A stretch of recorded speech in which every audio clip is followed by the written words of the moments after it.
Good morning, everyone. Welcome to another episode of Spilling Tea.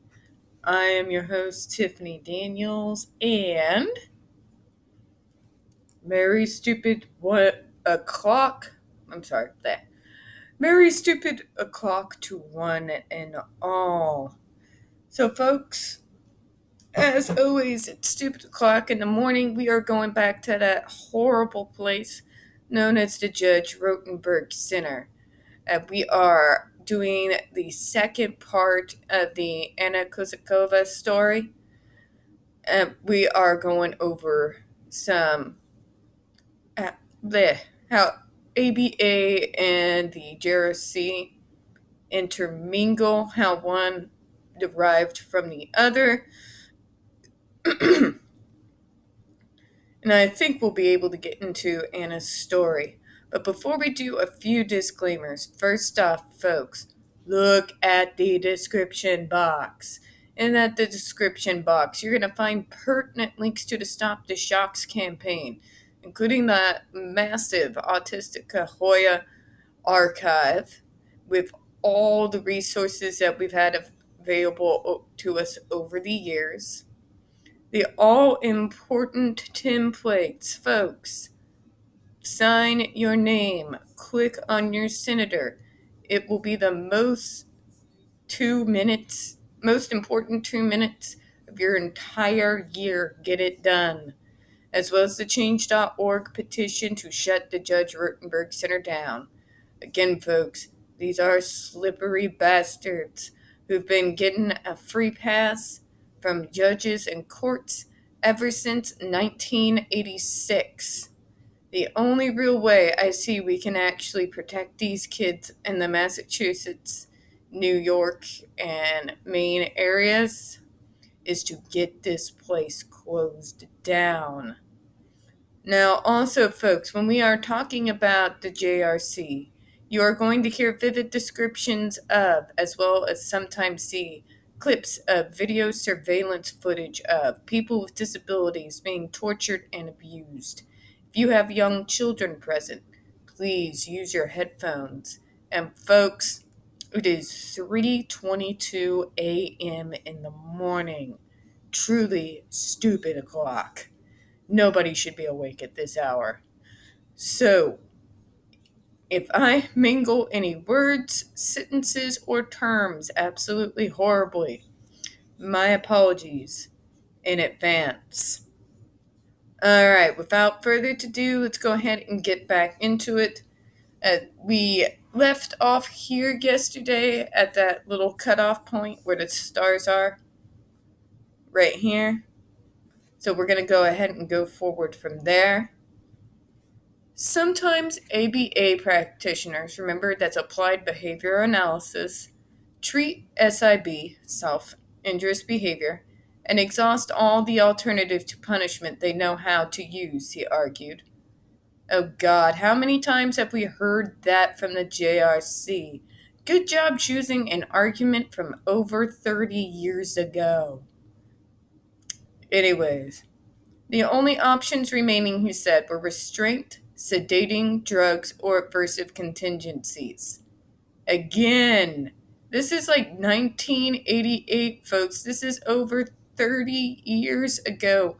And the JRC to this day is still using the same crap in spite of the myriads of therapies and different types of treatments we have created since then. Without explaining why, he ruled out restraint and sedation as too devastating. However, as this blogger has reported from first-hand experience, major antipsychotic tranquilizers aren't as bad as Iwata and JRC have made them out to be, especially compared to the nauseating shock he once felt as a young boy. Oh, of course.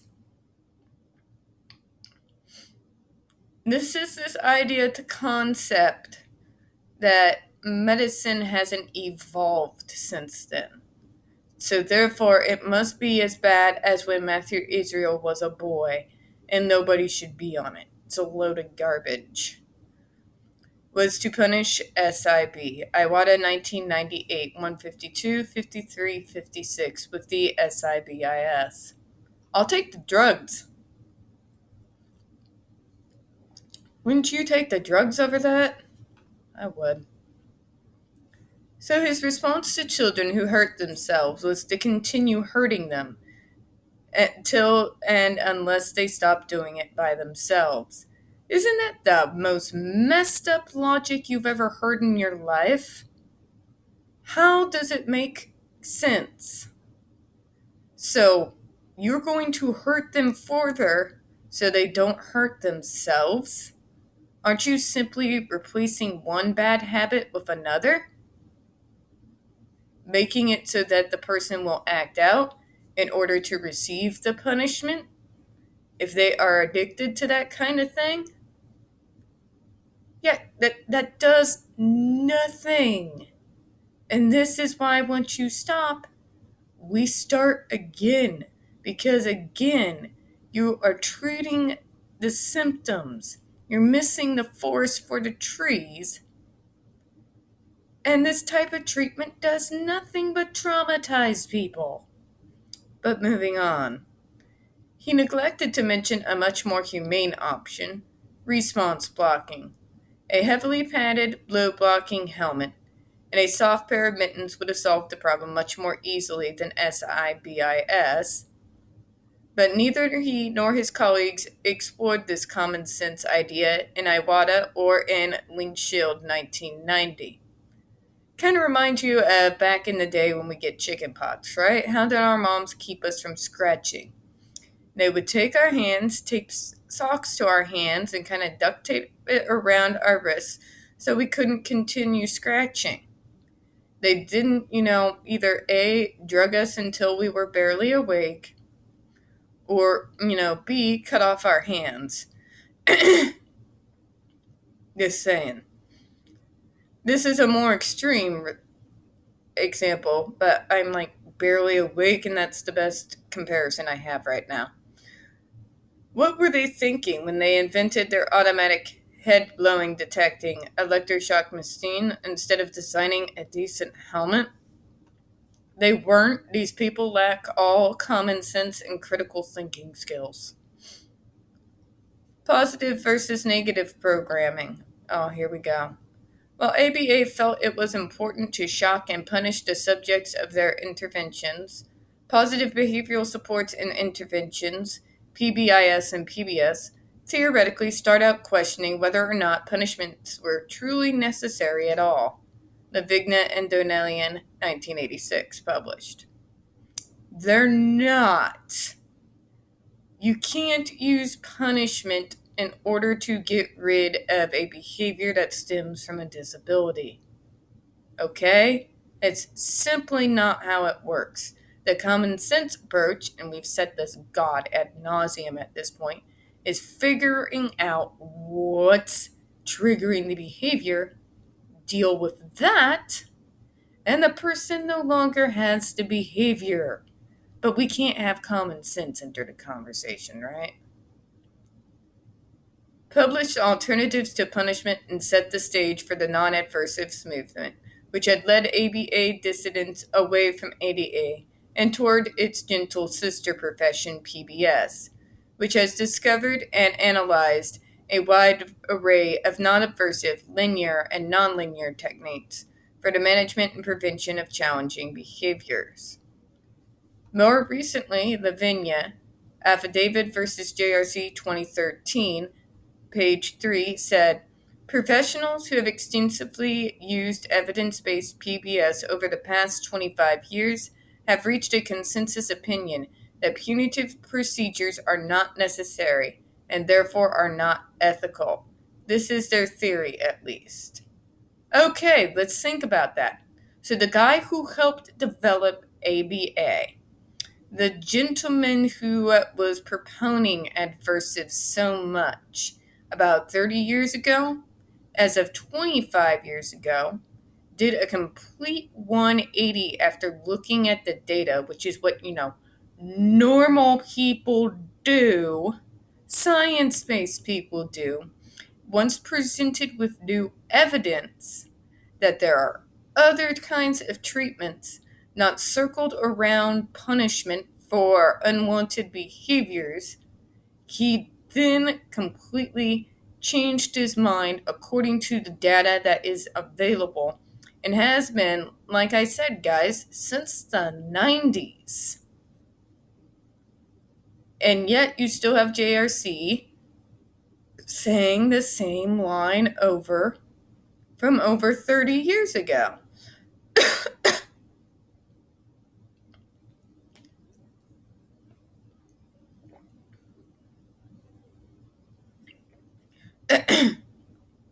July 12, 2016, editing note. In alternate 2016, an anonymous parent quoted her actually autistic son of actual PBS PBIS in practice. As it turns out, and also after confirmation to anonymous special education school teachers, so it seems, although Lavigna, Affidavit versus JRC 2013, theorized in PBS form against the use of punishing procedures in practice, in the schools, away from the armchair, booking PBS academia, PBS is indeedly highly punitive. So, although PBS in schools avoids well established ABA positive punishment procedures, hopefully at least as in adding adversives as soon as unwanted responses occur. Water spritz to face, white noise machines, skin shock, bitter lemon juice to the mouth therapy.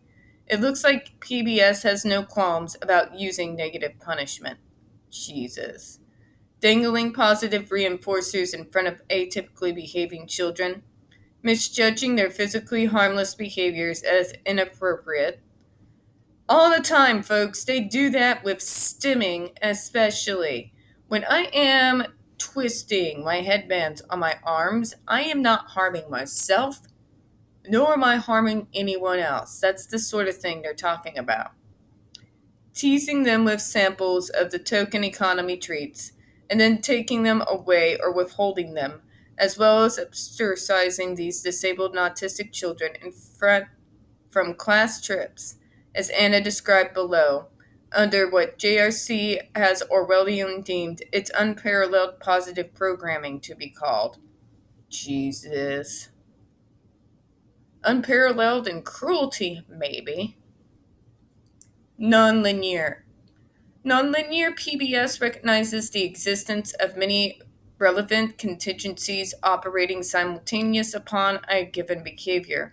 One can imagine Lavigna advising parents to remove their children from poisonous environments, and one, to figure out how to support their needs, such as healthy food, adequate medical treatment, uncritical acceptance of honest expression of feelings, safe shelter, comfortable clothes, enhanced self-esteem, unblocked self-determination, and the freedom to aim high on the paths they set for themselves to become the actual persons they already know they're becoming, to provide for their needs or else teach them how to acquire independently. If no is a reasonable answer, to teach them how to accept it and how to cope with disappointments, just and unjust alike, and four, to support their children not with small bits of food contingent upon submissive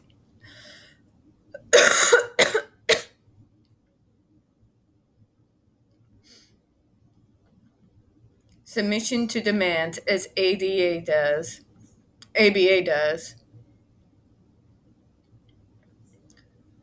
Comply or else. Yeah, I know I'm trying to behave, but I got your comply right here. But simply because they love them. So PBS theory incorporates major component that respects the dignity of the individual and prevents problems before they rear their heads. On the other hand, parents of autistics often hire behavioral analysts hoping they can solve unwanted behavioral problems after diagnosis, as illustrated by Eric Larson, founder of ABA Lovis Institute Midwest, who said they're coming to us because they want to cure their child, just like if you and I would do if we have cancer. Oh, great, we're being compared to cancer again.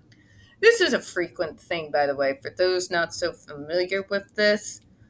Autism is constantly compared with terminal diseases all the time. They have literally taken a neurological difference and compared it to being just as bad and undesirable as cancer and AIDS. I wish I was joking. Last time I checked, autism is not a fatal disability. And I'm getting so tired of it being compared to those diseases that are. God. By the way to dehumanize not one group, but many. Moving on. That was from Learner 2011. Self-advocates such as Lydia Brown, 2011, however, identify proudly as autistic and say autism is not a disease because it's not, first of all. Let's break that down, shall we? One of the most nonsensical ideas to have come out of the 20th century, and unfortunately is still going on into the 21st, is this concept that autism is a disease we somehow contracted, whether through leaky gut syndrome or vaccines, or literally, this is the most recent one. God, Roundoff. Yeah, Roundup. The biochemicals, the chemicals in the air. It's a bunch of garbage. Nobody contracts autism. A disease is something that you contract. A neurological disorder is something that is there in your head from the day that you were born. So even on a scientific front, remove everything else from it, it's a false equivalency if I've ever seen one. Number two, to compare this with terminal diseases. You're like, I don't even know. Autism doesn't kill you. Cancer can. Just illogical nonsense. Unlike PBS with its nonlinear component, Iwata's functional analysis is exclusively linear ABA and relatively simple. Its ABC method for diagnosing the putative causes of unwanted behavior typically derives just one contingency as the main explanation of the target behavior's cause by observing, recording, collecting, and analyzing the data in a setting. I swear to God. Can you all just not ask? Like, talk to us, maybe? Instead of maybe, like, staring at us like a bunch of creepers or, like, poking us with a stick? It's a thought, you know? This idea I had. The immediate apparent antecedents to behavior. What they see and hear in the environment before an emission, the behavioral response, and the consequences, the immediate addition or subtraction of the most prominent and apparent aversive or positively reinforcing stimuli or events. Levis also ran DTT in an ABA line, one behavior at a time, in rapid succession. Yeah, we're not watching the video. This is probably already going to be a long one. Okay, actual DTT sessions where trainers seem to be saying, do this, put the block next to the other block, and when you get a tickle, whether you like it or not. What the hell? Keep doing your job regardless of what it is I'm doing to you? The hell is wrong with you people? The crap people get away with doing to people with neurological disabilities in the name of treatment. If that was done to a neurotypical kid, oh my God. Can you imagine? Yeah. I thought you all are supposed to be doctors, PhDs, do no harm. All right, I forgot. That doesn't apply to people like me. We're not real people, right? That's basically what you all try to beat into us from day one, that we're not real people. Yeah, you failed with me. Like, really bad? Because I have a mom with logic and critical thinking skills who raised me as a normal kid. Shocking how that worked out just fine. Great job, you have earned your next morsel 10 sugary calories. And then a smiley face on a stickum, and so forth, and finium. Let's emphasize us on top of it. Oh, that's just great, glorious.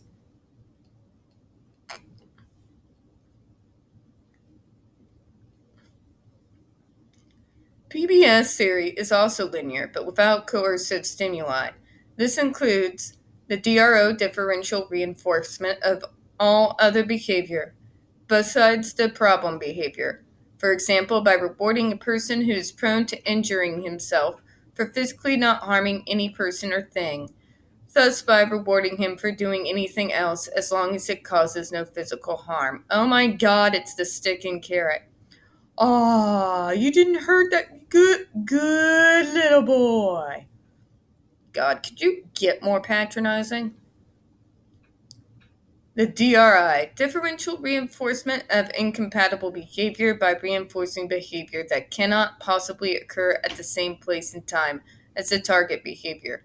For example, by playing ball in the middle of a room, which is incompatible with self-hitting against a wall.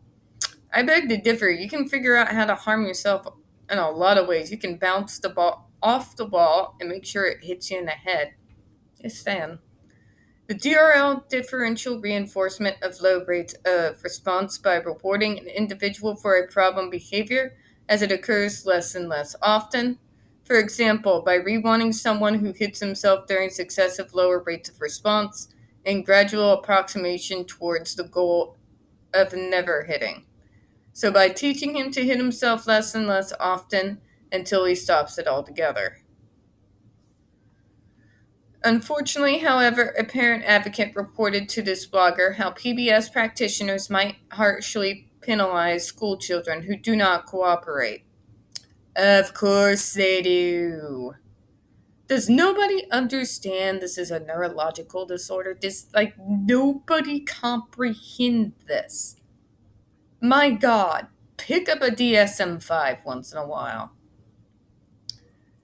Positive punishment as used as intended in ABA, but never used in PBS theory, adds adversive stimuli or events upon the emission of undesired behaviors in order to eliminate or reduce problems, as in verbal reprimands previously conditioned by simultaneous presentation with shock.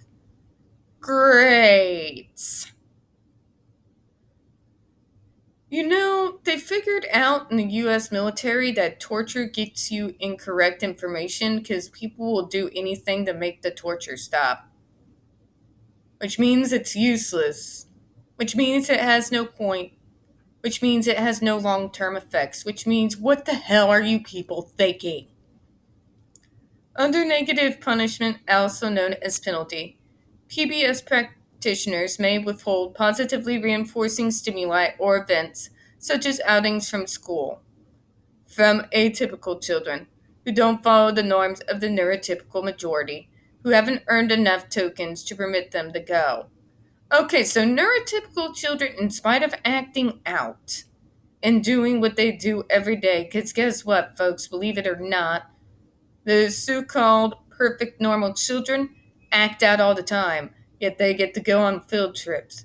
But we have to earn the right that every other student just gets to have automatically? Really? Wow, you're just fair and honest and good, aren't you? God, I hate people. So PBS can dominate in ABA style and ostracize special needs children by keeping them away from events that their regularized peers can go out and enjoy. Exactly. It feeds into ostracization, isolation. It encourages others, their peers, for example, to pick on and bully them because it emphasizes their otherness. Oh, you get to automatically get this because you deserve it, but they're different, so they have to earn it. What the hell? I had to earn an allowance, okay? That makes logical freaking sense. It teaches responsibility. All the other kids in my house also were able to earn an allowance. My stepdad come home, we'd be able to go to the bread store where they had those nice sugary pound cakes and stuff that we'd be able to get with our allowance. That's normal. To have to be able to earn the right to have the same privileges as the other kids that they get automatically simply for existing? Come on now. Therefore, calling a program positive just because it only uses appetitive stimuli and never uses aversives does not guarantee it's minimally ethical. Obviously not. Simply stated, a so called positive program might manipulate the younger children who are living while subjected to the compulsory school attendance law by adding and then removing all good stuff in life, while behavior therapists spare the rod completely, technically, but not spiritually. Yeah. So the Judge Rotenberg Center was established by Matthew Israel in 1971 as the Behavioral Research Institute. Treatment at the school consisted of many different forms of punishment, including spraying children in the face with water. Yes, treat me like my freaking cat. Fabulous. Forcing them to smell ammonia. God. Pinching them, slapping them, subjecting them to painful muscle squeezes, spanking them, forcing them to put hot peppers on their tongues, and forcing them to wear a white noise helmet that emitted static. But if you did this shit to a neurotypical child, you'd be in jail. But it's treatment, so it's fine, right?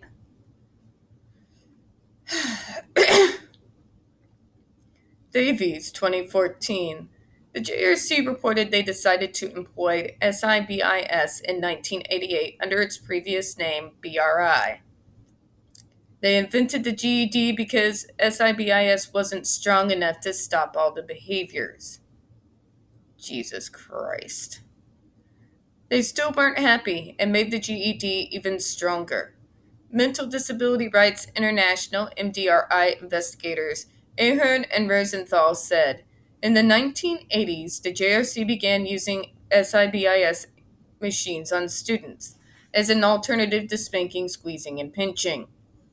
Over the years, JRC has found that an individual who responds to low levels of electricity may become adapted to pain and needs a stronger stimulation.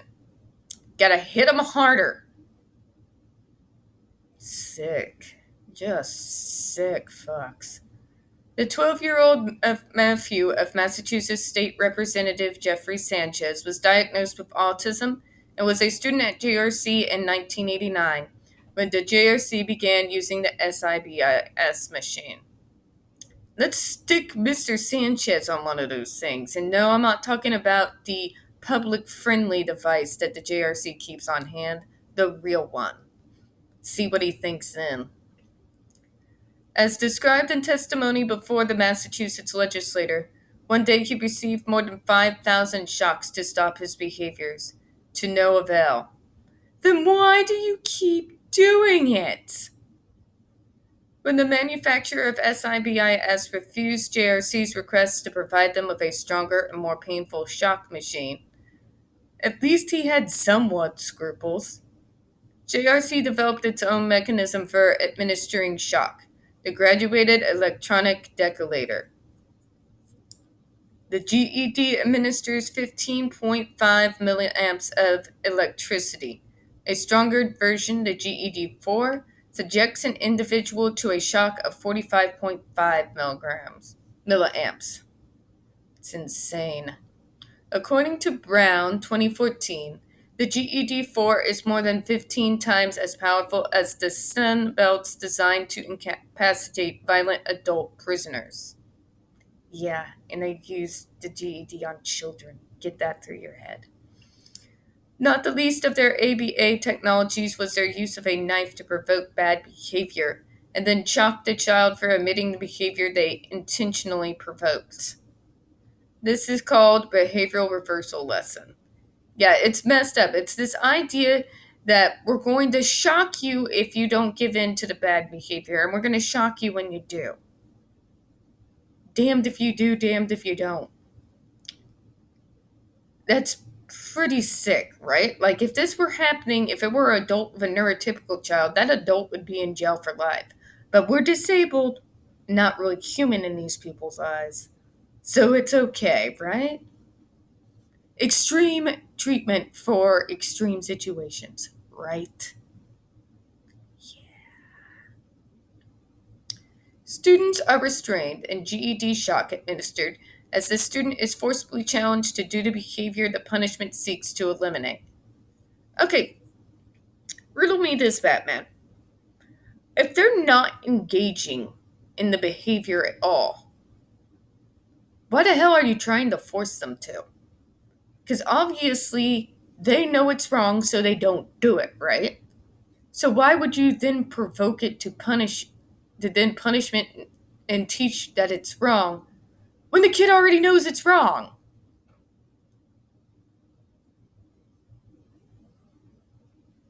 Ugh. Students are restrained and GED shock administered as students is forcibly challenged to do the behavior the punishment seeks to eliminate. JRC students are sometimes induced to exhibit a behavior for which they receive shock punishment.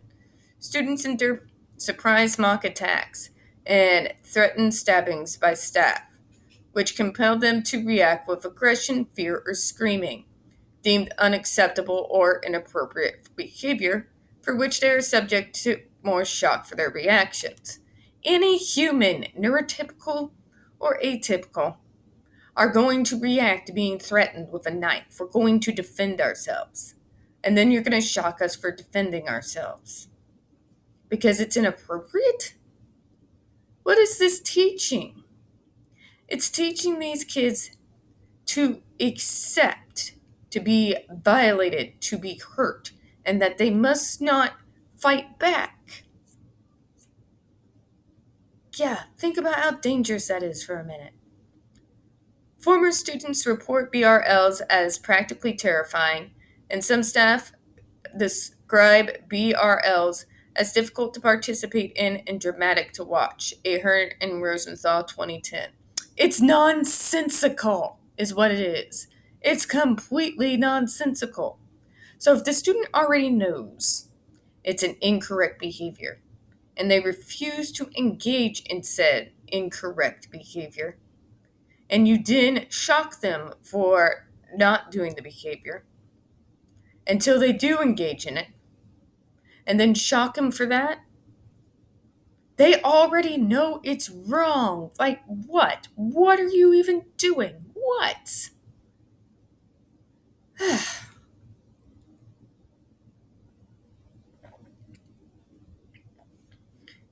It was reported by a JRC staff member that one of the BRL episodes involved holding a student's face still while a staff person went for his mouth with a pen or a pencil, threatening to stab him in the mouth while repeatedly yelling, "You want to eat this."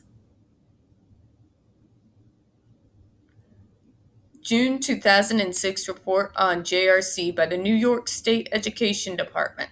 So another person, an outside source, viewed this. How would any parent within their right mind not jump up in the middle of that immediately? God. The worst thing ever was the BRLs. They try and make you do a bad behavior, and then they punish you. The first time I had a BRL, two guys came in the room and grabbed me. I had no idea what was going on. They held a knife to my throat, and I started to scream, and I got shocked. I had BRLs 3 times a week for stuff I didn't even do. It went on for about 6 months or more. I was in a constant state of paranoia and fear. I never knew if a door opened, if I would get one. It was more stress than I could ever imagine. Horror. MDRI interview with former JRC student, Ahern and Rosenthal, 2010. JRC also employed the Portion Program, with Jennifer Masumba, shock survivor, as documented by saving her internal JRC behavior sheets. They deprived her of food satiation, dangled some appetitives in front of her nose, and short enough compliance denied her the satisfaction of a well-fed stomach. When she did eat a big chunk of calories, it was smothered in liver powder. Yuck. Yeah.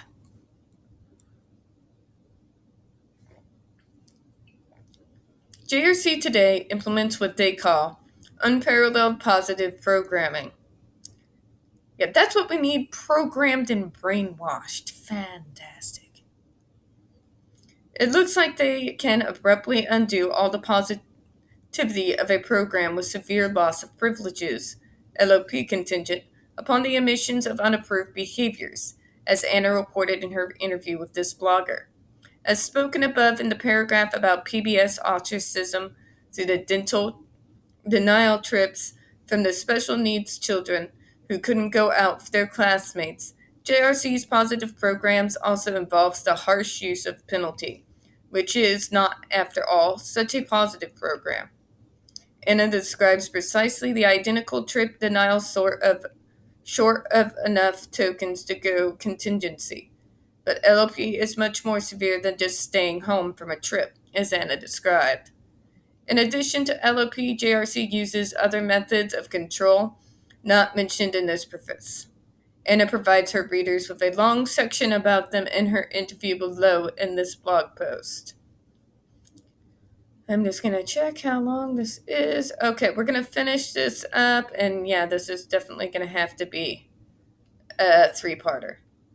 As an afterthought to this section is a caveat the strategy of the nonlinear prevention of problem behavior. Don't provide for any of the children's needs in any specific matter immediately following unwanted behaviors, unless the parent wants the specific unwanted behavior. I lost my place.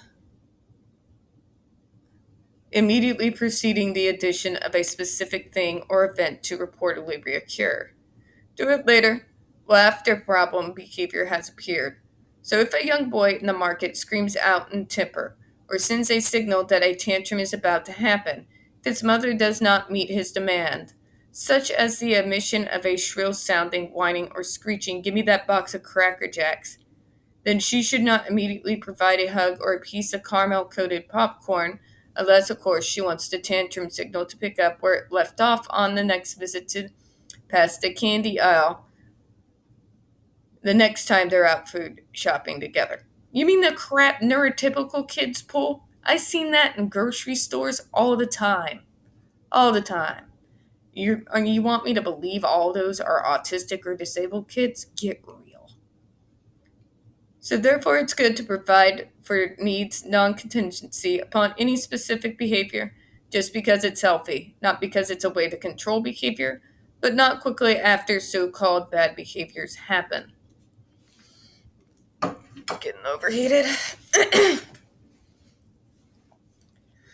As a final illustration to encapsulate this entire section, illegal graffiti spraying can be prevented by a cooperative parent and child, or by a good community leader.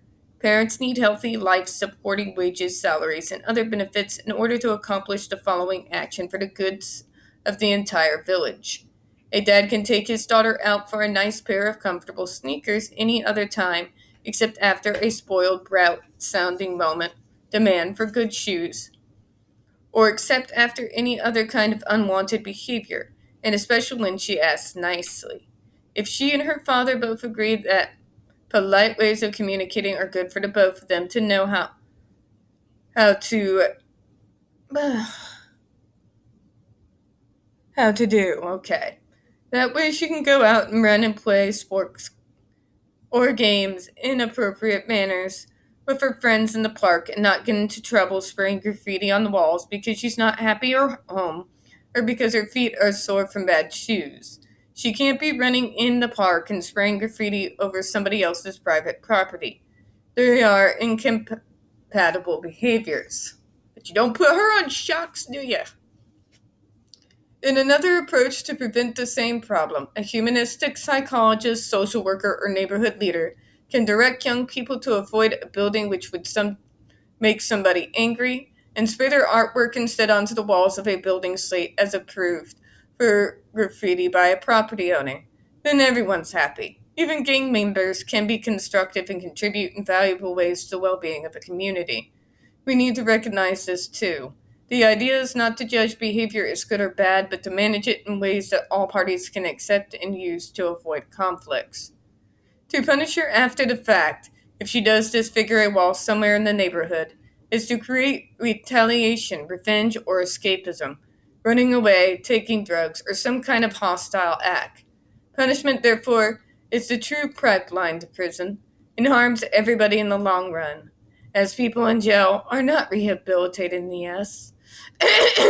But they do learn skills in crime, it is believed, and may go out and commit more upon release. Therefore, coercive punishment is injustice. No justice, no peace. Support, reinforcement, and prevention are the less charted road on the way for us all toward the maximum freedom of all members of the global village called Earth. All right, we're going to go ahead and close out on that this morning, folks. I don't have a whole lot of commentary here. I'm just going to go straight for it. We don't get very many views on this channel. The few that we do tend to get removed from time to time. So, folks, please don't forget to hit that like button, hit subscribe. Don't forget to hit the comments.